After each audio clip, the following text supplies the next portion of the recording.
babu jikin da ya kai na manzon Allah, babu jinin da ya kai na manzon Allah, ba darajar da ta kai ta manzon Allah sallallahu alaihi wasallam, amma aka karya masa haƙori, aka fasa masa kai, jini ya zuba, ya dago kai,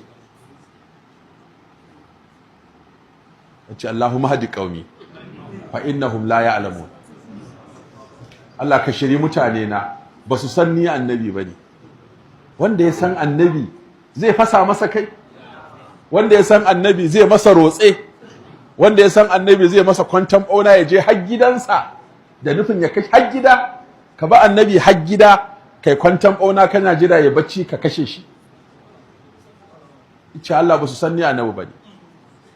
Ya tafi Ta'if wa'azi, bayan ya je Ta'if wa'azi sai ya sauka gidan manya ya musu wa'azi, suka ce su ba su yarda ba ya isa ba, sai suka tara yara suka ce kai ku ta jifan wannan mahaukaci, suka dinga jifan annabi alaihi salatu wassalam. Daga Ta'if ya taho jini na zuba. Mun je gona Addas inda annabi sallallahu alaihi wasallam ya shiga ya fake, har gonan mun je bakinta tana na har yanzu. Suka haɗu da Addas, shi bawa ne na Utubatu Rabi'a da Shaibatu bin Rabi'a, shi yake musu aiki a gonar. Za ga mafiya mutanen Makka da yake babu sanyi, babu 'ya'yan itace, ba sa fitowa a gurin, sai su je Ta'if su gona. Sai ya kawo annabi ruwa alaihi salatu wasallam, ya wanke jini, duk da ya babbata jikinsa, ya wanke jini. Sai ya kawo masa dabino a kwando da inibi, ya ce masa ga ɗan wannan kaci. Sai annabi sai ya ɗauɗe ya ce bismillah. Sai mutum ya ce kai, shi ba nasare ne.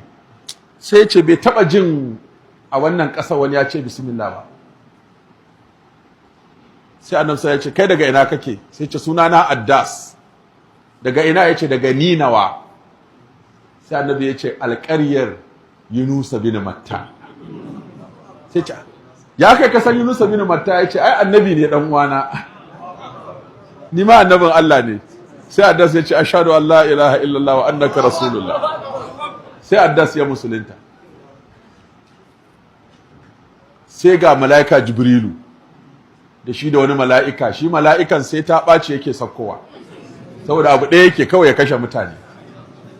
Sai Jibrilu ya ce masa wannan da ka gani mala'ika ne mai kula da duwatsu, yadda kake sarrafa cingan haka yake sarrafa dutse.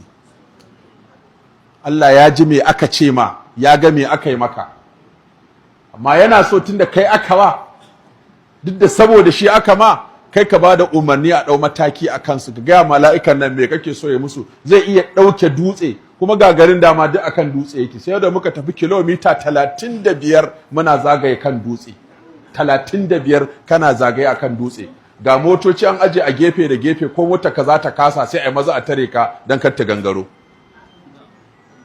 Garin ba a sa AC, ba a sa fanka, ba ka da bukatar su, saboda iska ka wuce gurin da iska take da zafi.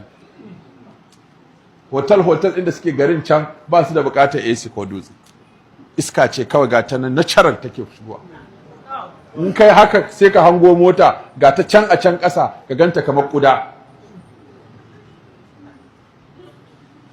Yadda aka yace in tumɓuke dutsen in jefa musu, ana jiran umarnin annabi sallallahu alaihi wasallam. Yanzu kai mai wa'azi, ka je wa'azi an koro ka da jifa da kaza da kaza.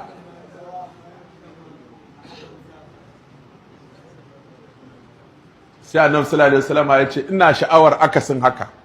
Mala'ika kai ba a buƙatar aikinka, so nake Allah ya shirye su, ko ya fitar daga cikin zuriyarsu shiryayyu, ka a halaka su.